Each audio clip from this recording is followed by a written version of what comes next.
So, we have recorded this video. This is the fourth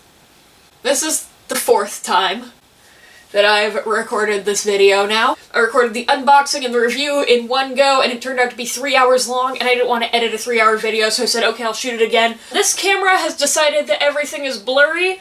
I believe it has decided that the autofocus doesn't work because I dumped milk on it. This is the part where I flash back into don't put your Keytars underwater. That was a fun trip down memory lane. So then I filmed it a third time on this camera that we're using right now instead of this one. And then my computer corrupted the file and I could not make it work again. Who's up for an unboxing of the Yamaha SHS-300 Sonogenic Keytar? The lower feature version of the SHS-500 Sonogenic Keytar, which itself shares the same name as the Yamaha SHS-10 and SHS-200 Keytars. I don't have an SHS-200, but they look like this. If anybody sees one for sale for under about $300, please let me know so that I can't afford it because I quit my job. This is the SHS-500. It's currently selling for $329. It retail started out at $299, but they raised the price because it was such a high quality piece of technology. And so they gave us the smaller and lower featured version, which is unboxing time, the SHS-300. So the SHS-300 has a different body, it's got fewer sounds, and a couple of other minor differences. But as you might know, because I've made now 4 videos on why the SHS-500 is poorly designed, I have always been inclined to think that this had the potential to be a better Keytar. It's also $120 cheaper.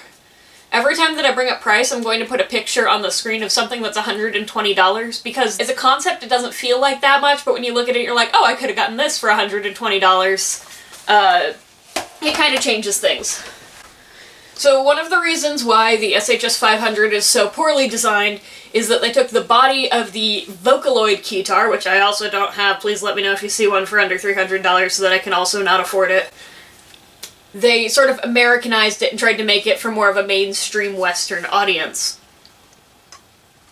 I like coffee. They ended up putting a bunch of features where they already had buttons. And they just made some bad choices on that. I actually did a video where I reassigned all the features to different buttons and improved it, in my opinion. I hold by this opinion strongly enough that I, made a video about it. This top part of the neck is optional because these just control media playback. Like, the Lucina has a media playback setting, but it's designated to 2 buttons that are not on the neck. They're in like this little control panel right next to the V-Link and the D-Beam, because we use both of those so much. So the SHS-500 has some buttons that are optional. It's got jam mode. We will go into jam mode later. In a really bad spot, the octave and the transpose buttons look like they'd be easy to access with your thumb because they're on the back of the neck here. But unfortunately, the octave and transpose buttons are so easy to access that when you're doing pitch, it's really easy to shift octaves. I just want to point out that jam mode and where the octave shift are 2 things you can do in the SHS-500 that will F you up if you're playing it. If you're playing live and you hit one of those buttons, it's going to destroy you. Other things that you can do to hit that button and destroy yourself is the instrument select and the volume wheel are both down on the bottom where they're really easy to bump. So you can be playing and you suddenly accidentally change instruments. So that is 4 things on this Keytar that you can accidentally do to really screw yourself up. And that's really my main complaint about the SHS-500, is that it's really easy to destroy yourself without meaning to. The SHS-300, you only get 12 voices. You don't get the effects manipulator, you don't get the playback buttons, and you don't get, and this is the major one for me, you don't get the 1/4-inch output. You can't plug this into an amp the same way that you plug this into an amp. You have to go through the headphone jack, which is located up here. And that can get kind of weird and clunky. Where is my cable? That's not the right cable. Where is my cable? That's the right cable. So if I want to play this through my amp, I have to take my 1/4 to 1/8 inch and plug it in up there. And that's not a huge deal breaker, but I do want to mention it.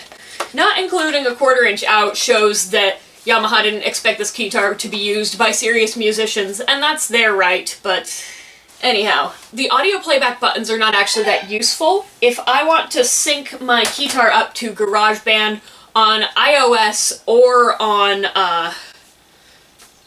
OS, on this thingy or on this thing, I can use the playback in iTunes, and I can use the playback buttons in the chord tracker software, but I can't actually use it to start and stop my tracks when I'm recording my keytar in GarageBand. And if you press this button, it turns on the sound demos and jam mode, and then you have to press it repeatedly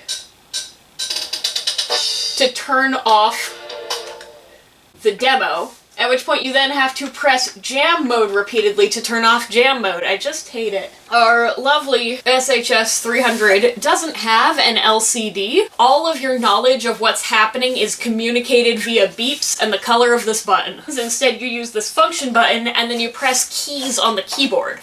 I guess technically a key is a button. So if I want to do an octave shift, I press function and then this A, and then I go...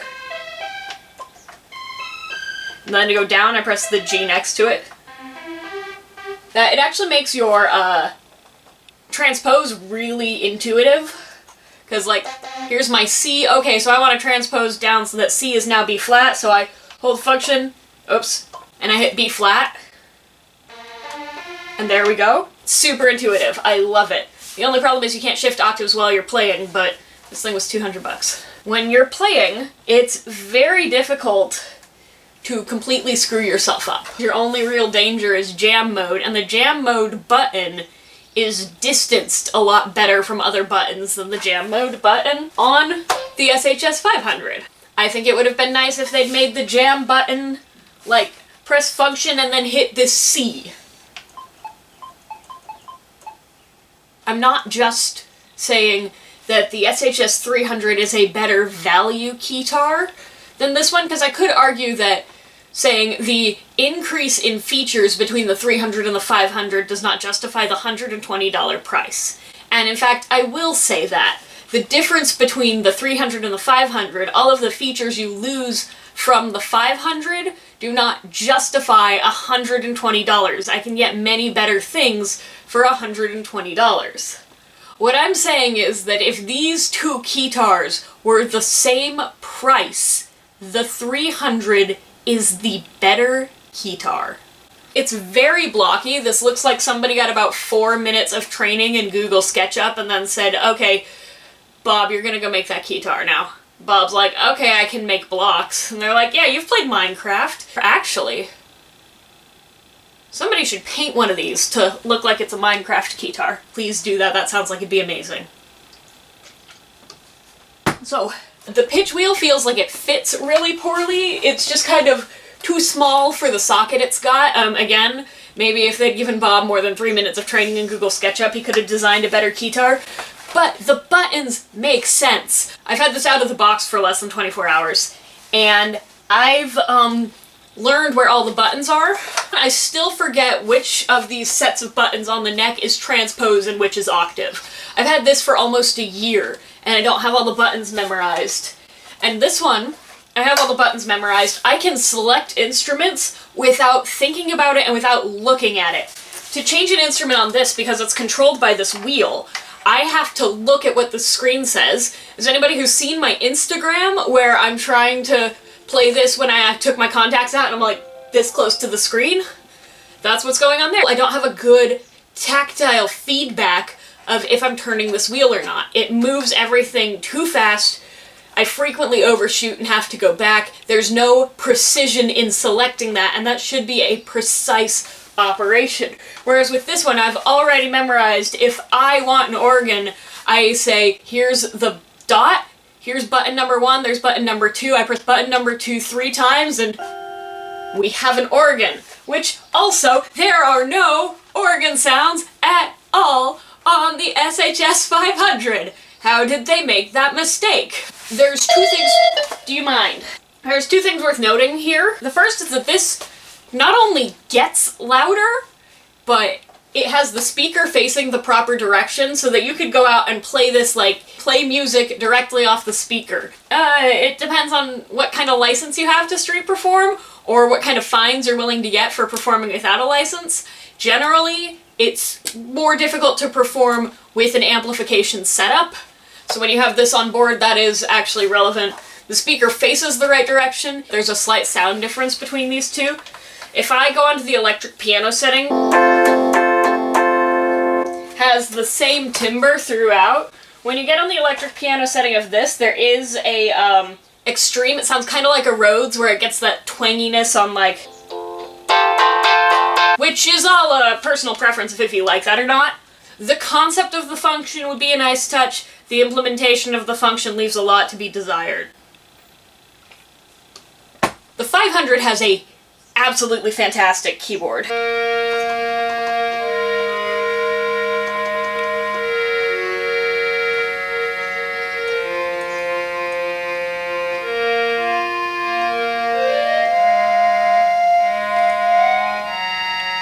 Keybeds, slightly different. Both seem equally expressive, they just feel different. This one's got fewer sounds, but you can access them better, and the sounds that they have are more sort of general purpose. I think they're just a little bit better suited to Keytars in general. And when I said you lose your mod wheel, you sort of don't. The difference between a mod wheel and a vibrato wheel is whether or not you can set the mod wheel to do other things. You can set the mod wheel to do other things on the 500, but there is no persistence of settings after you turn it off. I hate it. We have our mod wheel, which is set to vibrato because I didn't change any settings, and I've turned this on and off a couple times since this video started. Editing me here, I just wanted to say that I realized I didn't actually make the point I was trying to make with this. With the mod wheel on the Sonogenic 500, it effectively just has off, slight, and full power, and the slight section is extremely small and difficult to find while you're actually playing. So it effectively becomes an on-off signal, which is what you get with the vibrato button. So by subbing that out with the vibrato button,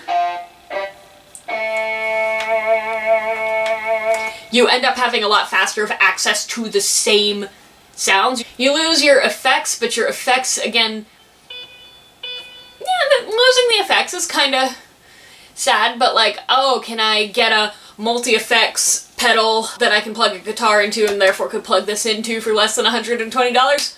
I can! Cool! But what you also lose is jam mode being in a really bad spot. You lose the really bad setup for the volume wheel, you lose the bad setup for tone selection, you lose the speaker that's pointed in the wrong direction and is too quiet to do anything with, you lose the accidental ability to swap octaves when you didn't mean to, and you get just a general better design. You get easier access to the tones you have, you get an organ tone, you get instant access to all of your settings with 2 button presses as opposed to going through this menu a bunch of times. You get faster access to the same vibrato effects. That sounded beautiful. And then let's get to the real thing that makes a Sonogenic Keytar a Sonogenic Keytar. And that, my friends, is jam mode. Jam mode is the worst thing that Yamaha has put on a musical instrument in the past 3 to 5 years. The chord tracker app is really not very good. It crashes a lot. So the way that jam mode works is that you sync your Keytar to your iPad and then you press the jam mode button. Jam mode then will take the chords from the chord tracker. There's a single finger mode, that's this one, where each button plays a chord. A chord mode. And there is a melody mode.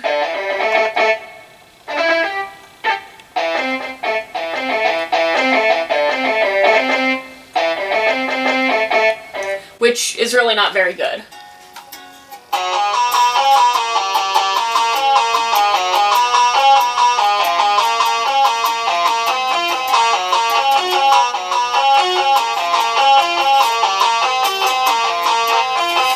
See? Doesn't that sound great? Here we are in chord mode.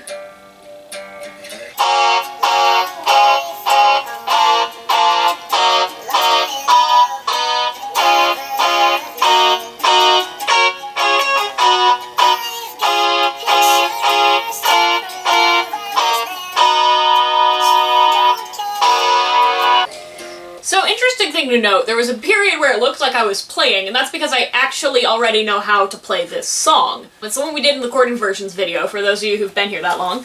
The chord changes that Chord Tracker picked up, actually, are in the wrong spot. So now I have to go to Chord Tracker manually and change all those chords, which means I have to know what the chords are anyway, which means I need to know how to play the song anyway. So why would I use jam mode to play a song that I know goes...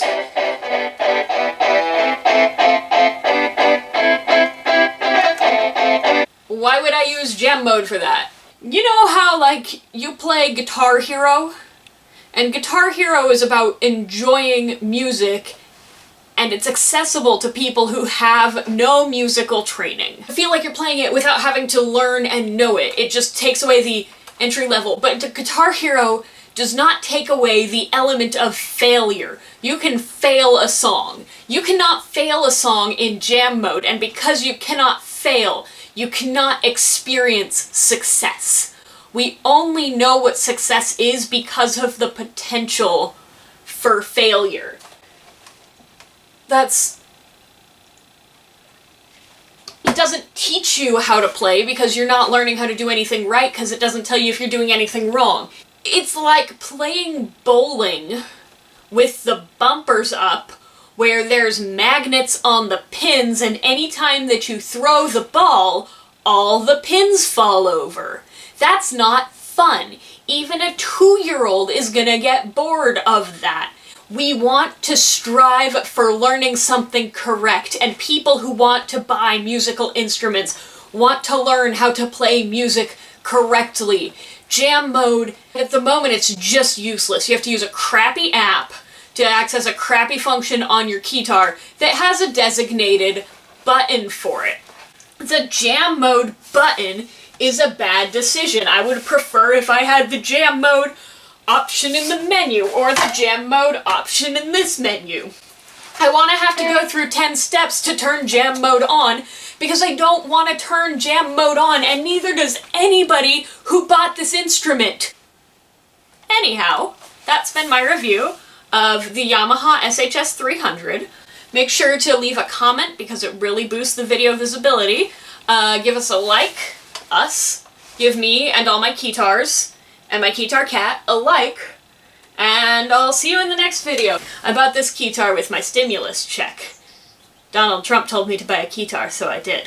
So I have a Patreon going on, and you get awesome stickers. I'm gonna do a new sticker with every video that I upload. Patreon will not give me your mailing address until it has successfully charged your card, which means that if you sign up in May, the May stickers are gonna go out on June 1st. This one says, "While my Keytar gently bleeps" on it.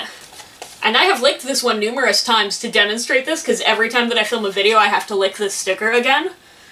If you sign up on the Patreon and you decide you want the licked sticker, please leave a note and I will consider sending it to you. That'd be weird. All the money from the Patreon goes directly back into the channel. I don't make very much money from the Patreon, which means at the moment it's been going into, like, buying batteries for the Keytars, but that money doesn't go to me doing shopping sprees and buying hair dye. Oh, we haven't got Midnight! Hey! Hey, Midnight! How's it going? Why didn't you get on the bed this video? Do you know that people love you? They like the kitty or the Keytar kitty. I just have the camera on top of a food processor. We're just gonna take a minute where I answer all the questions that people asked about this on my YouTube community tab. If you want to find cool stuff, you can check out the YouTube community tab for my page, where I complain about my computer crashing. Alright, this 1992 Volvo sedan of a Keytar is actually way lighter than I remember. Every time I pick it up I'm like, ooh! Would I recommend this for somebody who is starting, who doesn't want to spend much money and isn't doing live performances? I think that's absolutely its ideal genre. This is actually probably not great for live performances unless you're doing it via Midi, just due to the bad location of all of the audio outputs, all one of them.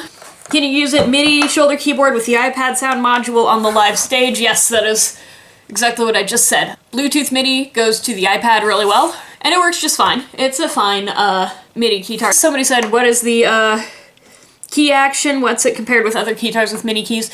It's not quite as great as the SHS-500, but the SHS-500 is absolutely above average.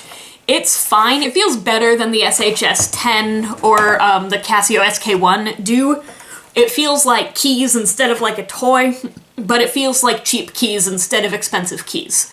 It's like on the spectrum, it's right about there. Chris had the best question. Is it possible to connect both of these via jam mode?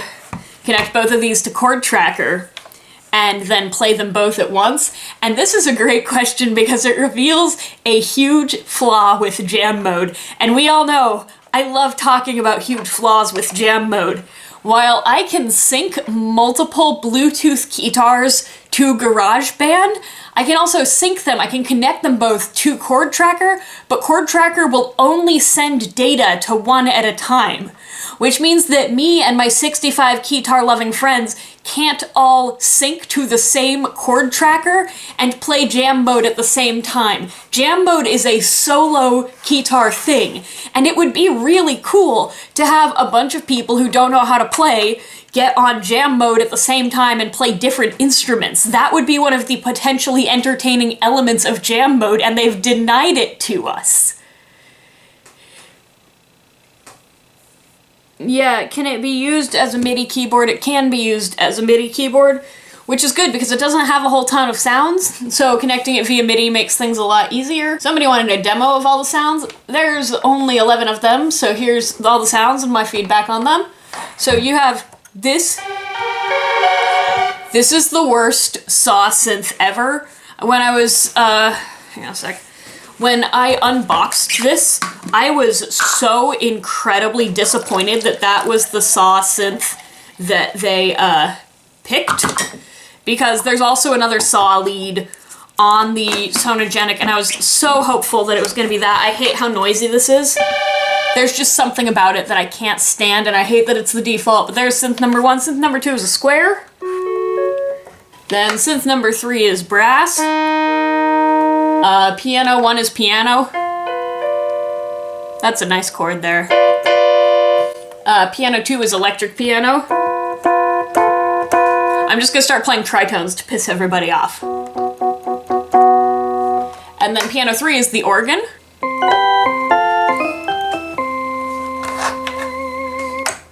Guitars, you've got an electric guitar with distortion.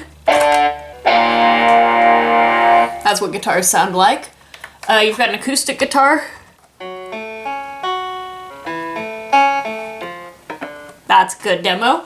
And then you have a bass. Got E-bass. And then on your other, you have strings.